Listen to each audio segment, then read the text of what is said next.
So एकदम आज छान फ्रेश मूड असायला पाहिजे सकाळी सकाळी उठून. तर माझ्या डोक्यामध्ये ह्या सगळ्या गोष्टी चालू आहेत.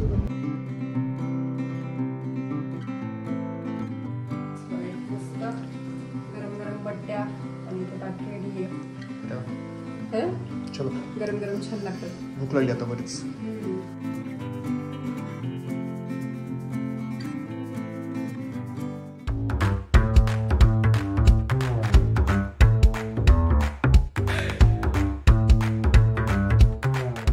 हाय हॅलो नमस्कार. कसेच सगळे मजेत ना? मजेतच असायला हवं. मी भक्ती तुमच्या सगळ्यांचं खूप मनापासून स्वागत करते आपल्या चॅनलमध्ये. आणि वाजलेले आहेत 12. आज सकाळी उठून अंघोळ, बाकी पूजा, त्याच्यानंतर मग नाश्ता, हे सगळ्या गोष्टी आवरल्या आणि त्याच्यामध्ये बराच असा उशीर झाला. त्यानंतर मग आता अजून जेवण बनवायचं बाकी आहे माझं. मनूची अंघोळ बाकी आहे. अंघोळ केली आणि आता लक्षात आलं की हेअर वॉश पण करून घ्यायला हवा होता. कारण काय होतं, गावाकडे जायचंय आम्हाला, उद्या गावी जायचंय, म्हणजे संडेला गावी जायचंय. सो आम्ही सकाळीच निघू. तिथं गेल्याच्या नंतर बरीचशी अशी कामं आहेत, सोबतच आज सुद्धा भरपूर काम आहे. सो तिकडे गेल्यानंतर मनू कोणाकडे किती राहील हे काही माहित नाही. त्यामुळे माझ्या गोष्टी जे होईल ते मी आता इथेच कामं करून घेते. म्हणजे माझं मेन म्हणजे केस धुणं, कारण मला केस जर असे चिपचिप असे जर असतील ना तो खूप कसतरी होतं. त्याच्यामुळे मग मी कमीत कमी 4-5 दिवसाला तरी हेअर वॉश करते. पण आता थंडी आहे त्यामुळे थोडंसं नको वाटतं. पण म्हटलं ठीक आहे, उद्या परवा काय होणार नाही. सो आज आपण हेअर वॉश करून घेऊ. आज थोडंसं डबल मला त्रास होईल, पण असू दे. आणि आज भरपूर सगळी कामं होती. सो व्लॉग करायचं की नाही करायचं हेच माझं थोडंसं चाललेलं. पण म्हटलं चला जेवढं आहे तेवढं मी शूट करते, जेवढं होईल तेवढं. आणि बाकी सोबतच सगळी कामं सुद्धा आवडते. चला आता ना आमची इथे बेडवरून उतरायची प्रॅक्टिस चालू आहे. हळूहळू. तुला येतं ना उतरायला? कशी उतरते तू? कशी उतरते बेडवरून? कशी उतरते? हळूच. एक मोठा हाती घूमने चला, पतले से रस्ते में जाके वो फसा. ग म्हणलं की तिला एक हाती वाला गाणं माहिती आहे ना? मनू ग कुठे ग? उतरा.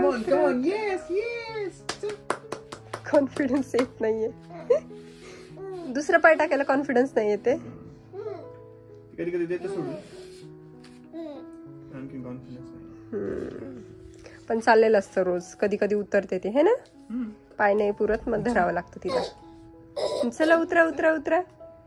दो मोठे हाती घूमने चले, पतले से चल ये खाली. जाके वो फसे. आता मनूचा तर काही मूड नाहीये काही करून दाखवायचा म्हणजे ती कुठली ऍक्टिव्हिटी करत असेल आणि मला ते कॅप्चर करायचं असेल ना तर ती लगेच त्या दिवशी ती बरोबर ती नाही करणार आणि मला ते कॅमेरामध्ये कॅप्चर पण नाही करता येणार. असं असतं तिचं. असो, आता मी हेअर ऑइल करून घेते. मागे मी तुम्हाला म्हटलं होतं काय होतं, सीझन चेंज झाला की खूप जास्त हेअरफॉल होतो. आणि हे शिवाय आता थंडीमध्ये ना स्काल्प पण खूप ड्राय पडतो आणि त्याच्यामुळे मग खूप सारा डॅन्ड्रफ होतो. सो खाज खूप येत होती मेन म्हणजे माझ्या केसांमध्ये. सो मी तुम्हाला मागे म्हटलेलं की एक मला काहीतरी होम रेमेडीज सांगा जेणेकरून ना थोडंसं ह्या गोष्टी कमी होतील. पण तेव्हा तुम्ही काही म्हणजे कोणाच्या कमेंट्सच आल्या नाहीत तशा. म्हटलं चला आपण सर्च करूयात. आणि नेहमी आपण बघतो ना ते कांद्याचं वगैरे हेअर ऑइल, त्याने इतका वास येतो ना त्याचा उग्र, आणि त्यामुळे खूप जास्त त्रास होतो. म्हणजे डोकं कमी दुखायचं तर त्याच्यापेक्षा ते जास्त दुखायला चालू होतं. त्याच्यामुळे म्हटलं ते मी काही ट्राय करणार नाहीये. सो असं सर्च करता करता ना मला हे सेसा आयुर्वेदिक मिळालं, जे की मला छान वाटलं. याच्यामुळे ना माझी खाज पण कमी झाली, डॅन्ड्रफ पण कमी झालाय. आणि आता जवळपास किती 3 आठवडे वगैरे झाले असेल मी यूज करते. सो 3 आठवड्यामध्ये एका वीकमध्ये 2 वेळा तर हेअर वॉश होतो. सो 5 ते 6 वेळा मी यूज केले. त्याच्यामध्येच माझी इतकी खास डॅन्ड्रफ आणि हेअरफॉल सुद्धा थोडा कमी होतोय. अजून यूज केलं तर ते कमी होईल. आता आपण काय म्हणतो की आजकाल हेअरफॉल खूप वाढलाय किंवा सगळ्याच गोष्टी कुठलेही प्रॉब्लेम्स असतील तर ते आजच्या पिढीमध्ये जास्त आहेत. कारण ना आपले आजी वगैरे कसं रोज केसांना तेल लावून ठेवायच्या, त्यांचं काहीतरी एक रेमेडी असायची. सो ते तसं काहीतरी करायचे. त्याच्यामुळे मग त्यांच्या काळामध्ये तेवढा ते होत पण नव्हतं आणि आजकाल ते आपण थोडंसं कमी करतोय, त्याच्यामुळे कदाचित होत असेल. सो असं पण एक रिझन असू शकतं. पण मेन गोष्ट म्हणजे ना हे जसं आपली आजी नानी वगैरे म्हणजे लावायच्या ना की रोज रोज तेल लावायचं असं, तर ह्याला तशी गरज नाहीये. हे अंघोळीच्या 1 तास अगोदर म्हणजे हेअर वॉशच्या 1 तास अगोदर किंवा मग आदल्या दिवशी लावून ठेवलं तरी सुद्धा चालतं. सो आता मी पहिले अप्लाय करते आणि त्याच्यानंतर बोलते. तर हे जे सेसा आयुर्वेदिक हेअर ऑइल आहे ना, तुम्हाला सांगितलं मागच्या काही दिवसांपासून मी यूज करते आणि यामुळे ना माझा डॅन्ड्रफ बऱ्यापैकी कमी झाला आहे. सोबतच केस गळतीसुद्धा हळूहळू कमी व्हायला मदत होते. हे 18 औषधी वनस्पतीपासून बनलेलं आहे. सोबतच याच्यामध्ये ना 5 वेगवेगळे तेल आहेत जे मिक्स करून क्षीरपाक पद्धतीने 22 तास गाईच्या दुधात उकळून हे तेल तयार केलेलं आहे. आणि याच्यामध्ये भृंगराज आहे, ज्यामुळे ना आपले डॅमेज केस रिपेअर होतात. आणि सोबतच जे कमी वयामध्ये आता आजकाल केस पांढरे होणं चालू झाले ना, तर ते सुद्धा टाळलं जातं. यातील त्रिफळा केसांना मजबूती देतं. आणि शिवाय याच्यामध्ये असलेलं गोमूत म्हणजे गव्हाचं तेल जे आहे तर ते स्काल्पचं मायक्रो सर्क्युलेशन वाढून केस पातळ होणं किंवा मग गळती पण थांबवतं. ही डिरेक्टली आपण स्काल्पवरती अप्लाय करायचं. याला छान असा कोंबसुद्धा दिलेला आहे. सो त्याने आपण अप्लाय करू शकतो आणि मस्त 5 ते 7 मिनिट मसाज करायचं, जेणेकरून छान याचा इफेक्ट येतो. आणि डिरेक्टली इथे मी डोक्याला म्हणजे स्काल्पला तर लावते, सोबतच खालच्या केसांना पण लावते, जेणेकरून जे 2 तोंडी केस होतात ना तर ते पण होत नाहीत. थोडंसं लावते आणि थोडा वेळ ते छान मुरू देते 1-1.5 तास, जेणेकरून माझे दुसरी कामं पण होतात आणि तेल पण छान मुरतं. आणि त्यानंतर मग हेअर वॉश करून घेईन.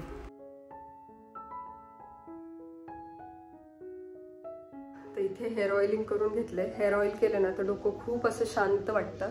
त्याच्यासोबतच मी माथ्यावर तर खूप जास्त असं तेल ओतून ठेवत असते. मला ते चांगलं वाटतं थोडं. आणि आयुर्वेदिक आहे तरी सुद्धा असा एकदम उग्र वास नाहीये तेलाचा. ती एक गोष्ट मला आवडली. नाही तर ते कांद्याचा कढीपत्त्याचा वगैरे आपण घरी बनवतो तर खूप उग्र वास येतो. तुम्हाला हवं असेल तर डिस्क्रिप्शनमध्ये लिंक देते, तुम्ही तिथून परचेस करू शकता. आता स्वयंपाक बनवते, म्हणजे स्वयंपाक आणि माझं हे तेल पण छान मुरेल तासाभरामध्ये. स्वयंपाकामध्ये आज मी दाळबट्टी बनवणार आहे. रेसिपी बऱ्याचदा सांगितली आहे, त्याच्यामुळे मग मी काही ती शेअर करत नाही. पटापट बनवून घेते आणि मग त्याच्यानंतर बोलते.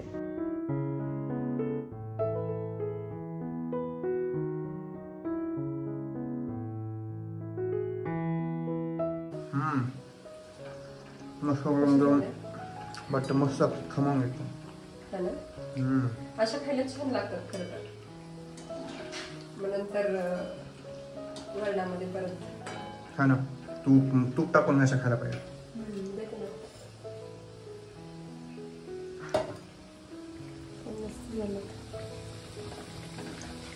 तेल पण ते तेलकट होत नाहीत तशा, म्हणजे तळलेले असतात तरी पण असं खूप असं तेल आले असं नाही वाटत बघा ना, एकदम ड्राय वाटते. आणि खाऊ शकतो. आणि किती दिवस झाले आपण बनवलंच नाही म्हटलं आज थोडंसं वेगळं काहीतरी. रोज चपाती भाजी होईल सारखं. चपाती भाजी खिचडी, त्याशिवाय दुसरं नाहीच आहे. मस्त गरम गरम बट्ट्या आणि ते ताट रेडी आहे. चलो, गरम गरम छान लागतं. भूक लागली आता बरीच. आणि शॉर्ट मध्ये रेसिपी पण शेअर केली आहे. खूपदा रेसिपी शेअर केली आहे, पण नवीन सबस्क्रायबर्स असतात मग त्यांना पाहिजे असते रेसिपी, त्याच्यामुळे शॉर्ट मध्ये शेअर करते. ठीक आहे, चालेल, मला पण चालेल. चला. अरे बापरे, किती रडायला गेले. आम्ही आता चाललोय मनूच्या बर्थडेची शॉपिंग करण्यासाठी, कारण उद्या आम्हाला गावाकडे जायचे. काढले बेटा आता.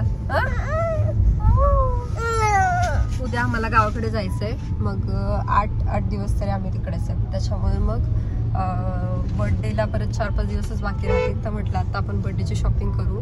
त्याच्यासोबत आमचं नाव ठेवायचं पण चाललंय. ऑलरेडी नाव ठेवायला भरपूर लेट झालंय, काही ना काही कारणामुळे. काही ना काही म्हणजे एकच कारण होतं, ते म्हणजे आमच्या गावाकडच्या सवसणी घालायच्या राहिल्या होत्या, ज्या की आत्ता आम्ही जाऊन घालणार आहे. आणि त्याच्यानंतर मग बर्थडेच्या दिवशीच नाव ठेवू असा प्लॅन झालाय. बघूयात आता कसं वर्क करते ते.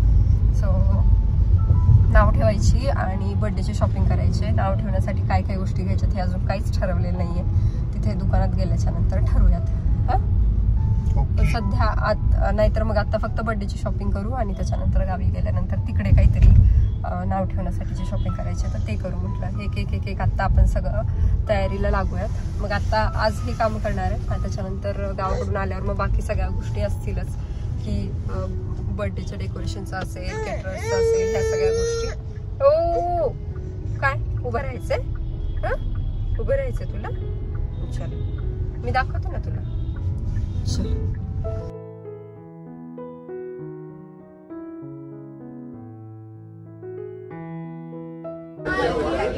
कशी झोप.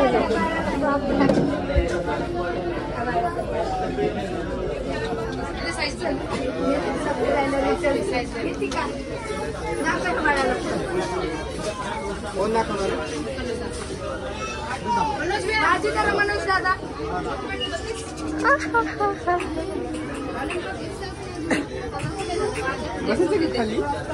पॅन्ट खाली घालायची.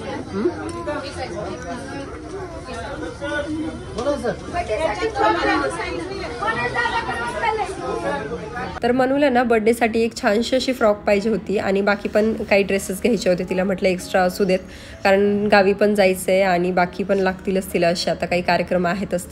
तर म्हटलं पहिले एक साईज चेक करून घेऊ आणि त्याच्यानंतर मग व्हरायटीज किंवा डिझाईन्स बघूयात. मनूला इतकी मजा वाटत होती, म्हणजे एवढी ती मोठी फ्रॉक हे तिला मी या अगोदर कधीच अशा मोठ्या मोठ्या फ्रॉक्स घातल्या नाही आहेत. जेव्हा ती झाली आहे तेव्हापासून तिला टी शर्ट आणि पॅन्ट मी हे असंच घालते, एकदम पटकन घालता येतं आणि तिला पण कम्फर्टेबल वाटेल असं. कधीच हे असे कपडे नाही घातले, तरीसुद्धा तिला इतकं छान वाटत होतं, मजा येत होती एकदम. बाकीसुद्धा आम्हाला काही ड्रेसेस बघायचे होते, म्हटलं ते पण बघूयात. त्या अगोदर एक फ्रॉक सिलेक्ट केली. सो अशा काही व्हरायटीज आहेत तिथे, जर इनकेस तुम्हाला जायचं असेल तर. आणि त्यानंतर आम्ही शरारामध्ये बघत होतो. एक मला आवडला, पण त्याची प्राईस इतकी होती ना, म्हणजे 2400च्या आसपास काहीतरी होता. शॉर्ट व्हिडिओमध्ये तो तुम्हाला दिसेल, लॉंग व्हिडिओच्या शूटमध्ये तो ॲक्च्युली नाही आहे. तर एवढ्या महागाचे कपडे तर मी अजूनपर्यंत मनूला काही घेतले नाही आहेत आणि मला नाही वाटेल की ते वर्थ आहे. कारण काय होतं, आता मी तो एकदा दोनदा तिला घातला असल्यानंतर तो तिला नेक्स्ट टाईम येणार पण नाही आहे. सो एवढे त्याच्यावरती खर्च करायला मला बरोबर नाही वाटत. त्याच्यामुळे मग मी तो नाही घेतला, फक्त फ्रॉक घेतली. आणि बाकी डेली वेअरचे पण मला काही तेवढे चांगले मिळाले नाहीत. आणि तिथून येतानाच ना माझ्या मोठ्या बहिणीचं म्हणजे प्रिया दीदीचं पण घर आहे. खूप जुना एक व्हिडिओ मी टाकला होता जेव्हा तिला मुलगी झाली होती. जे काही जुने सबस्क्रायबर्स आहेत तर त्यांना माहीत असेल. सो तिचं घर आहे. तिनं बऱ्याच वेळा बोलवलं होतं, म्हटलं चला आज आपण तिकडे जायला मुहूर्त लावूयात. कारण वाटेतच घर होतं, म्हटलं चला जावं, कारण असं स्पेशली तर काही जाणं होत नाही कधी म्हणून. आणि तिथे गेल्यानंतर मनूला पण इतकी मजा वाटत होती, म्हणजे ते जे दोघं होते ना त्याच्यासोबत खेळताना तिला एकदम छान वाटत होतं. तिला असं कधी असं छोटे छोटे मुलं खेळायला दिसत नाही. आत्ता पण मी व्हॉइस ओव्हर करते तर तिला ते दिसतंय आणि तिला ते इतकं हसायला येते ना. सो सगळ्यांची दंगामस्ती तिथे चालली होती, त्याच्यामुळे मी काही जास्त तिथे सुद्धा शूट नाही केलं. पण म्हटलं चला आपण गेलो आहे तर एक क्लिप तुमच्यासोबत सुद्धा शेअर करते. सो ही आहे तिची छोटी मुलगी. तर घरी आलो आहेत. खरं तर गेलो होतो शॉपिंगला, पण आमचं नेहमीप्रमाणे असं काही झालं नाही, म्हणजे असं खूप काही असं काम झालं नाही. मनूचा ड्रेस घेतला आणि बाकी साड्या बघत होतो. खरं तर आम्हाला बऱ्याचशा साड्या घ्यायच्या होत्या, साड्या आणि मनूसाठी पण बरेच असे ड्रेस बघायचे होते मला, पण तेवढे काही मिळाले नाही. जेवढं मिळालं तेवढं मी घेऊन आले. आणि साड्या बघायला गेलो तिथे इतकी गर्दी होती, आम्ही तसंच वापस आलो आणि साड्या काही घेतल्याच नाहीत. म्हटलं ठीक आहे, आता गावाकडे जायचं तर तिकडे बघूयात काही, नाहीतर मग जे आहेत ज्या कधी यूज नाही केलेल्या त्या आपण घालूयात. बाकी गावाकडे जाण्याची तयारी करायची. तर इथे सगळ्या बॅग्स काढून ठेवल्यात, सगळं सामान काढून ठेवलंय की काय न्यायचंय काय नाही. मनूला कसं बसं झोपवलंय, कारण ती काही झोपायला तयारच नव्हती. आणि आल्यानंतर आम्हाला जेवण करणं, मनूला झोपवणं, ह्यामध्येच आता 12:30 झालेत. त्याच्यामुळे मग मी ना असं बॅग अजून काही भरून नाही ठेवली, फक्त सगळ्या गोष्टी काढून ठेवल्यात. म्हटलं आता सकाळी भरते किंवा मग आत्ता जर म्हटलं तर भरते, कारण आता मला काहीच सुचत नाहीये. असं ऐन मोमेंटलाच काही गोष्टी करायच्या म्हटलं ना, मी खूप अगोदर विचार करते की नाही मी अगोदर ह्या गोष्टी करेल, पण काही ना काही असतंच की आपण ऐन मोमेंटवर करतो.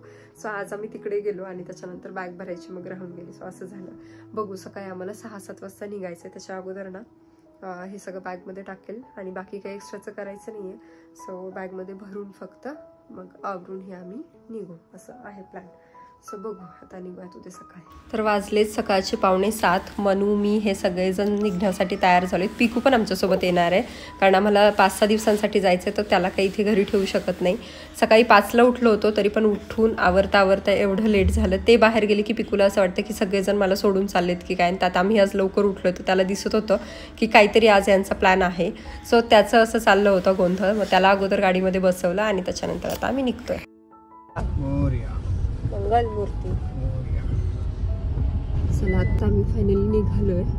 5 वाजल्यापासून आम्ही उठलोय, पण आमची बॅग पॅक नसल्यामुळे आम्हाला 7 वाजलेत निघायला, कारण इतका गोंधळ झालाय आज. आणि आज मला उठल्यापासून इतकं डोक्यामध्ये असं गिल्ट आहे ना माझ्या, म्हणजे डोक्यावर असं कोणतरी ओझं ठेवल्यासारखं झालं. नाही म्हणजे नियोजन नसल्यामुळे एवढ्या सगळ्या गोष्टी होत आहेत, असं होतंय. आणि हे फक्त बॅग पॅकिंगच्या बाबतीत नाही, आजकाल माझं सगळ्याच बाबतीत होत चाललंय. त्यामुळे एक नेमकं कुठं चुकतंय ना मला हेच काय कळलं नाही. आता घरातली कामं नाही झाली, मी यांना म्हणते की होतच नाहीये. तर मावशी हेल्पला असेल नसेल तरी पण होत नाहीये. मग कसं काय होत नाहीये बरं? व्हिडिओजमुळे होत नाहीये का? तर व्हिडिओज पण वेळेवर जात नाहीयेत. मग दुसरं काय, मनूमुळे होत नाही का? तर मनू पण मला असं एवढा त्रास देत नाही. म्हणजे जसं मी बाकी मुलं बघते ना इतकं परेशान करतात, तर तसं मनूचं पण नाहीये. म्हणजे तिनं खाल्लेलं असेल हे तर ती शांत बसते, थोडी तिच्या जवळ बसलेलं असेल तर ती खेळते पण नेमकं चुकतंय कुठे ना आता मला हेच नाही कळत. त्यामुळे मला आज सकाळपासून म्हणण्यापेक्षा रात्रीपासून माझ्या डोक्यामध्ये तेच चाललंय सारखं की नेमकं कुठं चुकायलंय. आणि त्यात आम्ही रात्री शॉपिंगला गेलो. तिकडे आमचं म्हणावं असं काही काम झालं नाही. म्हणजे ड्रेसचं ठीक आहे, पण साड्या किंवा आता गावाकडे लग्न आहे, यांच्या मामाच्या मुलाचं लग्न आहे, सो मला तिकडे त्यांच्यासाठी आहेर हे घ्यायचं होतं. सो ते पण काही झालं नाही. सो थोडंसं आहे की नेमकं काय चुकतंय काय नाही आता माहीत नाही. एक जर तुम्ही नवीन आई असाल तर तुम्ही मला नक्की सांगा की कुठं काय नेमकं गणित माझं चुकतंय ते. पण बॅगच्या बाबतीत पासून मला सकाळपासून एवढं खराब वाटतंय की ह्यांची पण इतकी परेशानी झाली आहे. म्हणजे मी सगळ्या गोष्टी त्यांना काढून दिल्या, पण शेवटी सगळ्या गोष्टी भरायच्या. मग आता काय होणार, तिकडे गेल्यानंतर यांनी कुठे काय ठेवलंय हे मला काही लक्षात येणार नाही. त्याच्यानंतर मग मनूला उठवलं, तिचं आवरलं आणि त्याच्यानंतर पिकूचा गोंधळ वेगळा. सो असं काही चालू आहे आमच्या बाबतीमध्ये. स्वतः गावी गेल्यानंतर तर मी फक्त शॉर्ट व्हिडिओ बनवायचं ट्राय करेल. तेच माझ्याच्याने व्हायला पाहिजेत बरोबर एडिटिंग आणि हे करून. कारण होते काय, शॉर्ट व्हिडिओ बनवले, फुल व्हिडिओ बनवले, त्याच्यामध्ये एडिटिंग करणं होत नाही. मग ते फोनमध्ये स्टोरेज खूप होतं, मग नवीन व्हिडिओ बनवणं होत नाही. सो म्हणजे सगळंच नियोजन पूर्ण बिघडलेलं आहे. आणि त्याच्यात असंही नाहीये की माझा खूपच आराम होतोय का काय. का आराम पण नाहीये, म्हणजे हेल्थच्या बाबतीमध्ये पण सगळंच हे झालंय. त्याच्यामध्ये घरातली पण कामं वेळेवर होत नाहीयेत. त्याच्यामध्ये मनूचं होतंय म्हणा सगळ्या गोष्टी, पण तरी पण असं थोडंसं आहेच गिल्ट मनामध्ये, माहित नाही का. आणि जे काही युट्यूबचे ही काम आहेत तर ती पण होत नाहीत. सो असं सगळं चाललेलं आहे सध्या लाईफमध्ये. सो एकदम आज छान फ्रेश मूड असायला पाहिजे सकाळी सकाळी उठून. तर माझ्या डोक्यामध्ये ह्या सगळ्या गोष्टी चालू आहेत. आता आम्ही निघालोय आणि हा कालचा व्लॉग आहे तो सुद्धा मी आज एंड करतेय. आणि खूप म्हणजे आशा करते की पुढे तरी आता काहीतरी मी गावाकडून येऊन थोडंसं नियोजनाच्या बाबतीमध्ये लक्ष देईल. तुम्ही सुद्धा जसं म्हटलं नवीन आई असाल तर मला नक्की कमेंट करून सांगा की नेमकं तुम्ही कसं करताय. कारण एक गोष्ट करायला गेलं तर एक गोष्ट राहून जाते, असं माझ्याच्याने आता नेहमी होत चालले. आणि शेवटी सगळेजण हेल्पला असून म्हणजे हे आहेत, मावशी आता हेल्प करतायत, बाकी घरातली कामं पण खूप अशी काही नाही आहेत. सो तरी सुद्धा चालू आहे असं. चलो आता आम्ही निघतो. बाकी तुम्हाला गावी काय काय होतंय हे सगळं मी तुमच्यासोबत शॉर्टमध्ये शेअर करेल. तुमचं प्रेम असंच आमच्यासोबत राहू द्या. आजचा ब्लॉग मी इथेच एंड करते. बाय.